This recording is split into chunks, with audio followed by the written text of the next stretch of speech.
에베소서 말씀을 통해 은혜를 나누고 있습니다. 여러분, 윤리에 대해서 어떻게 생각하십니까? 윤리. 예. 이 기독교는 윤리가 아닙니다. 사실은 어떤 분들은 교회 가면 그래 착하게 살고 그래 이렇게 선한 일하고 그런 게 좋지. 예. 그런 모습이 있습니다만 기독교는 윤리가 아닙니다. 기독교는 진리입니다. 예. 복음은 진리이고 참된 것이 이 안에 담겨 있습니다. 그래서 이 우리의 신앙을 윤리적인 차원, 그런 차원에 이렇게 가두는 거 그거는 옳지 않습니다. 복음은 그 윤리를 뛰어넘는 참된 진리가 우리가 믿는 복음 인 줄 믿습니다. 하지만 그럼에도 불구하고 기독교는 우리의 신앙은 윤리적인 면으로 나타납니다. 왜 그러냐면 우리가 세상에 대해서 복음을 증거하러 나갈 때 세상이 교회에 대해서 비난할 것이 없게 하기 위하여, 물론 우리가 윤리적으로 산다고 착하게 산다고 그게 복음을 이렇게 교회로 나오게 되는 계기가 되지는 않습니다. 교회로 나오게 되는 거는요, 전도라는, 어떻게 보면 세상 사람이 보기엔 야, 좀 미련한 것 같다라고 말할 수 있는 그 방법을 통해서 사람들이 예수를 믿게 됩니다. 바울도 알았던 거예요. 전도에 미련한 것으로 그들이 복음을 듣게 된다고. 하지만 이 윤리적으로 우리가 산다고 해서 그들이 교회로 나오지는 않습니다. 나오는 것은 복음을 적극적으로 전할 때 나옵니다. 반면에 윤리적으로 사는 삶은 꼭 필요한 것이 나오려고 할 그때의 거부감이 없어야 돼요. 거부감이 없고 이것이 하나님의 뜻을 이 땅 가운데 자연스럽게 순종해 나가다 보면 당연하게 나타나는 모습이기 때문에 그렇습니다. 우리가 성령의 열매에 대해서도 읽을 때 그러지 않습니까? 성령의 열매는 사랑과 희락과 화평과 오래 참음과 자비와 양선과 충성과 온유와 절제니 이 같은 것을 금지할 법이 없느니라. 우리가 선한 일을 하며 의로운 일을 할 때 그것을 금지할 법이 없고 그 가운데서 우리가 복음의 그 어떤 모습을 나타낼 수 있기 때문에 그렇습니다. 그래서 우리는 예배에 나올 때마다 윤리와는 전혀 다른 더 높은 차원의 진리의 복음의 그 은혜 가운데 나오는 것이지만 세상으로 나갈 때 우리의 모습 가운데는 그 누구보다 윤리적인 말씀 앞에 바로 선 모습이, 또 삶 속에서 성령의 열매 맺는 모습이 우리 가운데 있어야 할 줄 믿습니다. 바울이 이제 에베소 교회에게 그 앞에 복음에 대해서 하나님이 너희를 향한 사랑이 무엇인지 그것에 대해서 쭉 얘기하고 나서 이 뒷부분에는 그러므로 너희는 이렇게 살아라 하는 부분을 이야기합니다. 오늘 5장 말씀에는 크게 세 가지입니다. 첫째는 어떻게 살아야 되는가, 둘째는 무엇을 버려야 되는가 이렇게 나옵니다. 그리고 셋째는 속지 말라 하는 내용이 나옵니다. 조금 더 요약해서 말하면 우리가 살아야 할 것이 있고 버려야 할 것이 있습니다.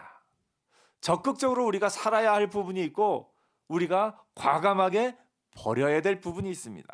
사는 것, 무엇을 위해서 어떻게 사느냐.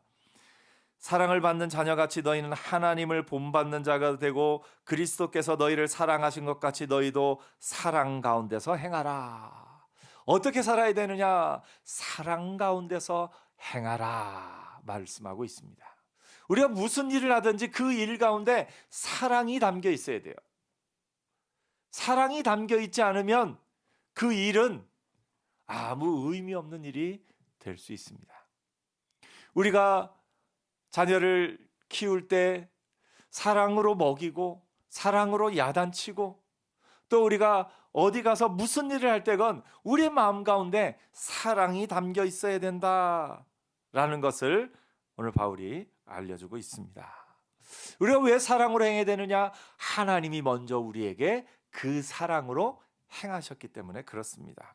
그는 우리를 위하여 자신을 버리사 향기로운 제물과 희생제물로 하나님께 드리셨느니라. 그래서 여러분, 사랑으로 행하는 복된 하나님의 사람들 되기를 축복합니다. 내가 하는 일 가운데 사람을 향한, 또 이 복음을 향한, 하나님을 향한 그 사랑이 담겨 있어야 하는 것을 오늘 우리가 보게 됩니다. 사랑 가운데 행하라. 그 다음에 버려야 될 것은 무엇이냐면, 음행과 온갖 더러운 것과 탐욕은 너희 중에서 그 이름조차도 부르지 말라. 버려야 될 게 있어요. 그 버려야 될 것은 음행과 더러운 것과 탐욕은 너희 중에서 그 이름조차도 부르지 말라. 버릴 걸 잘 버리는 게 믿음이에요. 잘 못 버리는 경우들이 있어요. 아유, 평생 이렇게 살아왔는데. 물건 중에서도 늘 안 쓰지만 계속 갖고 있는 물건들이 있잖아요. 물건 중에 안 쓰는데도 갖고 있는 물건은 우리에게 해를 끼치지는 않습니다. 근데 우리의 삶 속에 버려야 될 것인데 아직도 우리의 삶에 남아 있는 것, 그거 우리의 삶에 영향을 끼칩니다. 그래서 여러분, 믿음이 성숙한 사람은 뭘 볼 수 있느냐? 사랑 가운데 행하라. 이거는 어떻게 보면 다 조금씩은 하고 있는 것 같아요. 잘하는 부분이 있어요. 근데 뭘 못하냐면 과감하게 버리는 걸 못해요. 내가 살아온 습관 가운데 이게 나한테 어떤 영향을 끼치는지도 모르고 그냥 그렇게 살아가는 부분이 있습니다. 여러분이 여러분의 삶을 돌아보세요. 내 삶의 습관 가운데 내가 아직 버리지 못한 것이 무엇이 있을까?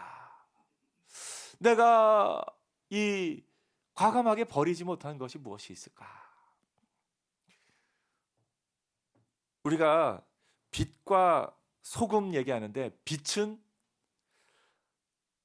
사랑 가운데 행하며 복음을 전하며 의를 드러내는 게 빛이라면, 소금은 버리는 겁니다. 죄를 끊어버리고 썩을 것을 썩지 않게 만드는, 그게 소금의 사명입니다. 빛은 그리스도인들의 좀 적극적인 사명을 이야기한다면, 소금은 그리스도인들의 약간은 소극적인 사명입니다. 빛은 적극적으로 의를 드러내는 것이고, 소금은 썩지 않게 만드는,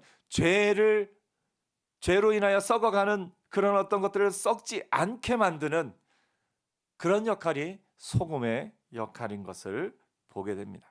그래서 살고 버리는 거, 이게 우리에게 꼭 필요해요. 여러분의 삶 가운데 살아야 될 것이 무엇일까? 내가 더 사랑으로 살아야 될 것이 무엇일까? 내가 내 삶 가운데 더 버려야 될 것이 무엇일까? 여러분, 그것을 살펴보고 살 것은 살고 버릴 것은 과감하게 버리는 은혜 있기를 축복합니다. 많이 버리려고 하지 마시고 이번 주에 딱 한 가지만 생각해 보세요. 딱 한 가지만, 내 삶 속에서 버려야 할 것이 무엇인가? 제가 어떤 분 보니까 얼마 전에 과감하게 게임 하나를 지웠답니다. 그게 게임 자체가 나쁜 건 아니에요. 게임하면서 스트레스를 풀 수도 있고, 게임하면서 또 이런저런 어떤 좋은 이게 릴렉스 할 수 있는 시간을 갖는 것도 필요합니다. 근데 이게 그 수준을 넘어서서 이게 내 삶에 영향을 주고 있다면, 내가 다른 사람과의 관계에 영향을 주고 있다면 때로는 끊어야 할 때도 있습니다. 때로는 끊어야 될 때도 있습니다. 이 세상에 참 많은 것들이 어떻게 보면 그 정도는 괜찮아 싶은 것들이 있는데, 그것이 나의 삶에 다른 사람과의 관계에 영향을 주는 것들이 있다면 여러분, 때로는 과감한 게 필요합니다. 끊을 것을 끊는 은혜 있기를 축복합니다. 그래서 잘 살고 잘 끊는 거, 이게 그리스도인들이 해야 할 일인 것을 보게 됩니다.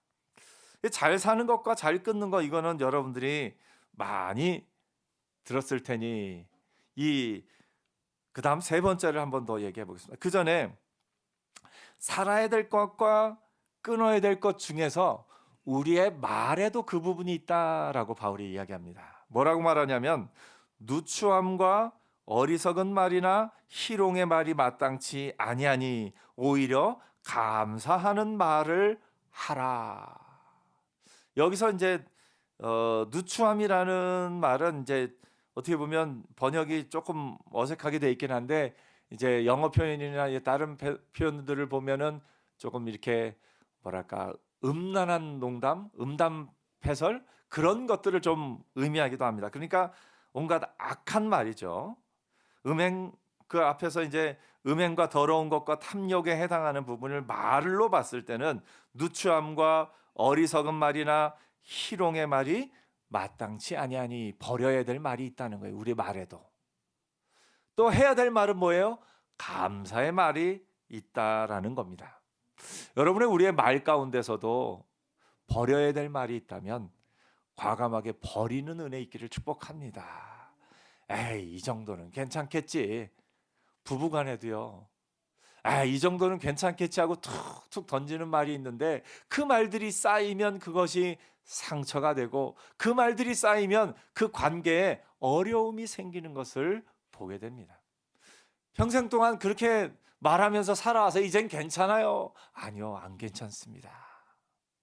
여러분, 평생 동안 해왔던 말이라 할지라도 형제 간에, 자매 간에 또는 부부 간에, 친구 간에 해서는 안 될 말들을 하는 부분이 있었다면 여러분 그 말들을 이번 한 주간도 딱 하나만이라도 과감하게 끊는 은혜 있기를 축복합니다. 그게 믿음의 삶에 있어서 중요한 부분이에요. 그러나서 바울이 또 한 가지 이야기를 하는데 6절에 보면 이렇게 말합니다. 누구든지 헛된 말로 너희를 속이지 못하게 하라 말씀하고 있습니다. 속이지 못하게 하라. 다른 말로 하면 속지 말라 하는 거예요. 왜 어렸을 때부터 이 속이지 말라는 말은 많이 들었어요. 거짓말하지 말아라. 남을 속이지 말아라. 그건 우리가 많이 들었어요. 어려서부터 이 거짓말하면 혼나기도 하고 그런 것들은 많이 들었어요. 근데 바울이 오늘 말하는 건 뭐냐면 속이지 못하게 하라. 속지 말라는 거예요. 속지 않는 것도 하나님의 일입니다. 여러분, 속이지 않는 거 이것도 하나님의 일이지만 속지 않는 것도 하나님의 일이에요. 왜 이것이 중요하냐면 속이는 사람이 있기 때문에 그래요. 이 세상에는 속이는 사람들이 있어요. 근데 그것 가운데는 누가 있냐? 사탄이 있습니다. 사단은 성경에서 속이는 영 그리고 분열의 영입니다. 사단의 가장 큰 특징은 뭐냐면 사단이 지나간 자리에는 분열이 있어요. 그리고 사단이 지나간 자리에는 속이는 것이 있어요. 그래서 믿음의 사람은 어떤 사람이냐? 속지 않는 사람이에요. 사단이 어떻게 여러분을 속이는지를 봤을 때 가장 개인적인 차원으로는 이런 말들이 있습니다. 너는 아무 일에도 쓸모없는 애야. 너 그거 해서 뭐해? 이렇게 우리의 자신에 대해서 사단이 너는 그냥 이 세상에 살 이유가 없어 하고 우리를 속이는 겁니다. 이 세상 뭐하러 살아? 그냥 끝내버려. 이게 사단의 보이지 않는 음성이에요. 이거는 또 사단을 직접 우리 마음에 이렇게 오기도 하지만 옆에 사람을 통해서 일하는 곳에서 직장에서 혹은 누구를 통해서 사람들을 통해서 내가 얼마나 보배롭고 존귀한 존재인데도 그 보배롭고 존귀한 나를 무시하는 듯한 말을 우리가 들을 때가 있어요. 그런 말에 속지 않아야 됩니다. 성경은 분명히 우리에게 말씀하고 있습니다. 내가 너를 보배롭고 존귀하게 여기노라. 이것이 부족하고 저것이 연약하고 해도 우리는 하나님이 사랑하시는 보배롭고 존귀한 사람들인 줄 믿습니다. 근데 세상은 우리에게 자꾸 비교하게 만들어요. 야, 이렇게 돈 많은 누구, 이렇게 뛰어난 누구, 그런 어떤 돈 많은 능력 있는 뛰어난 그런 어떤 대상물들과 나를 보면 아이고 나는 쓸모없는 존재구나, 이런 착각이 들게끔 만드는 게 사탄의 계략인 것을 보게 됩니다. 여러분, TV를 보면 TV나 영화나 드라마나 인구 조사를 해보면 보통의 인구는, 우리나라의 인구는 지금 어떻게 보면 나이 많으신 분들도 많고 이렇게 인구 비율이 이렇게 좀 다른데, TV 속의 인구 조사를 하면 20대, 30대 젊은 남자, 여자가 90% 이상이에요. 주인공들은 특히 더 그래요. 인구가 왜곡돼 있어요. 그래서 그런 예쁜 또 잘생긴 남자, 여자 이렇게 보다 보면 그 사람들에 비하면 나는 어때요? 이것도 부족하고 저것도 부족하고 어떻게 그렇게 보일 수도 있습니다. 세상에는 또 그런 어떤 드라마를 보면 꼭 배경이 왜 이렇게 부잣집이에요? 어떻게 저렇게 잘 살지? 그런 모든 어떤 부분들이 이런 모습 저런 모습으로 우리에게, 너는 그 사람들에 비하면, 그 누구에 비하면 너는 참 부족하고 연약하고 아무 쓸모없는 존재다, 이런 생각이 우리에게 들어올 수 있어요. 더욱이 능력이 있고 힘 있고 돈을 잘 벌 때는 괜찮았는데 좀 나이가 들고 혹은 몸에 이런저런 연약함이 있고 그럴 때 우리의 마음을 계속해서 공격하는 게 너는 아무 쓸모없는 존재다 하는 이런 어떤 거짓된 소리들이 들려올 수 있다라는 거예요. 예전에는 내가 이것도 잘하고 저것도 하고 했었는데 지금은 아무것도 못하네라는 그런 마음 속에서 이 마음에 위축되게 만드는 그런 말들이 있을 수 있다는 거예요. 그런 말들에 속지 않는 은혜 있기를 축복합니다. 그런 말에 귀를 기울이는 것이 아니라 하나님의 음성에 귀를 기울여야 되겠죠. 하나님이 내가 너를 보배롭고 존귀하게 여기노라. 옆에 한번 얘기해 주세요. 세상에서 가장 귀한 분이 여기 계시네요. 오늘 여러분 한 사람 한 사람은 능력의 유무나 어떤 재산의 유무나 그 어떤 것에 관계없이 하나님이 소중하게 여기시는 한 사람 한 사람인 줄 믿습니다. 우리를 향해서 이 개인적으로 이렇게 악한 말들이 우리를 속이려 할 때가 있습니다. 이런 말들에 대해서 우리가 어떻게 해야 되느냐? 누구든지 헛된 말로 너희를 속이지 못하게 하라. 그러므로 이 악한 자들과 함께하는 자가 되지 말라라고 성경은 말하고 있습니다. 그러므로 우리가 해야 될 것은 뭐냐면 분별해야 돼요. 분별하는 데 있어서 가장 중요한 것은 뭐냐면요, 그 위조 지폐를 잘 감별해내는 사람이 있었대요. 이제 어떤 보도에 봤는데 이 사람이 위조 지폐 그 기계조차 감별하지 못하는 걸 이 사람은 감별해낼 수 있대요. 그래서 아니 위조 지폐를 어떻게 그렇게 잘 감별해내느냐 물어봤더니 이 사람이 하는 말이 뭔지 아세요? 진짜 지폐를 매일 만져봅니다. 진짜를 알고 나니까 아 이건 위조다, 이걸 아는 거예요. 근데 사실 이게 뭐 단순한 이야기 같지만 우리의 삶에 있어서 그렇습니다. 진짜 나의 존재에 대한, 나라는 존재와 이 세상에 대한 하나님의 말씀을 온전히 아는 것이 가짜를 구별해내는 좋은 길입니다. 하나님의 말씀을, 하나님의 뜻을 더 깊이 아는 것이 참된 것을 알아내는, 거짓을 구별하는 가장 좋은 방법인 것을 보게 됩니다. 오늘 여러분 하나님의 말씀을 더 깊이 알기 위해 힘쓰는 저와 여러분 되기를 축복합니다. 우리가 계속해서 하나님의 말씀을 공부해야 될 이유가 거기 있습니다. 나는 이제 좀 다 알아, 내가 이것도 알고 저것도 알고 다 공부해봤어. 아니요, 그래도 더 깊이 알아야 될 부분이 있는 겁니다. 하나님이 우리를 향한 그 뜻을 알면 알수록 더욱 놀랍습니다. 성경을 더 깊이 알고 성경을 더 풍성하게 아는 저와 여러분 되기를 축복합니다. 우리나라가 잘된 비결 가운데 저는 거기에 그것이 있다고 그래요. 생각해요. 우리나라 처음 왔던 선교사님들이 본국에 보낸 선교 편지들이 있어요. 1900년대 초반에 보낸 편지들이 있는데 그 편지들에서 우리나라를 소개하고 이렇게 하는 글들 가운데 우리는 지금 어떻게 보면 우리나라를 소개하는 그 편지에 뭐가 있었으면 좋겠어요? 대한민국 사람들은 정직한 사람들이다. 대한민국 사람들은 근면 성실한 사람들이다. 이런 내용이 그런 내용이 있었으면 하는 우리의 마음의 소원이 있어요. 근데 그때 당시에는 선교사님들이 보낸 편지에는 거짓을 참 잘 사용하는 민족이다. 참 술을 좋아하고